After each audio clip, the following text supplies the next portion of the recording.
Ségolène Royal, la ministre de l'écologie, du développement durable et de l'énergie, est en Corse pour ces 2 jours. Celle-ci est arrivée sous les coups de 10h45 à la collectivité territoriale de Corse à Ajaccio pour la première étape de son voyage, une réunion de travail sur la loi de transition énergétique et la programmation pluriannuelle de l'énergie. La ministre a remis à Paul Jacob une lettre du président de la CRE, la commission de régulation de l'énergie. Celui-ci annonce prendre en considération le principe d'une prise en compte dans les charges financées par la CSPE des coûts des études des modalités d'approvisionnement de la Corse en gaz et du remplacement de la centrale du Vadio sous réserve de leur inscription effective dans la programmation pluriannuelle de l'énergie. Un courrier qui pourrait être qualifié d'historique et qui va lancer le vaste chantier de la transition énergétique de la Corse. J'ai écrit, comme je m'y étais engagée à la CRE, et j'ai reçu hier, vous voyez, cette réponse.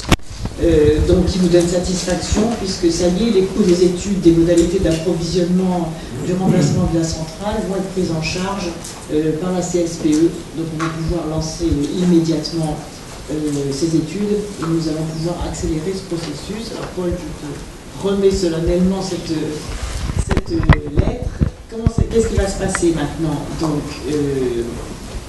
maintenant que le président de la CRE confirme la couverture des frais des études, nous allons, au regard de cette décision, mettre en place un processus d'accélération avec les entreprises EDF, PUI, GRT Gaz, qui se sont engagées à relancer sans délai les études détaillées de mise en œuvre de l'approvisionnement en gaz de la Corse, notamment l'étude de l'alimentation par barge, la conversion de la centrale et GRT Gaz va étudier la mise en place de la canalisation.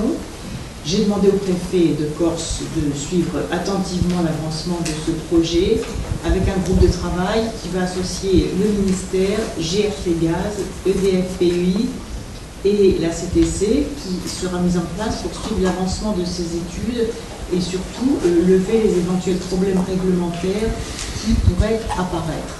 Donc moi je suis vraiment très contente de ce déblocage.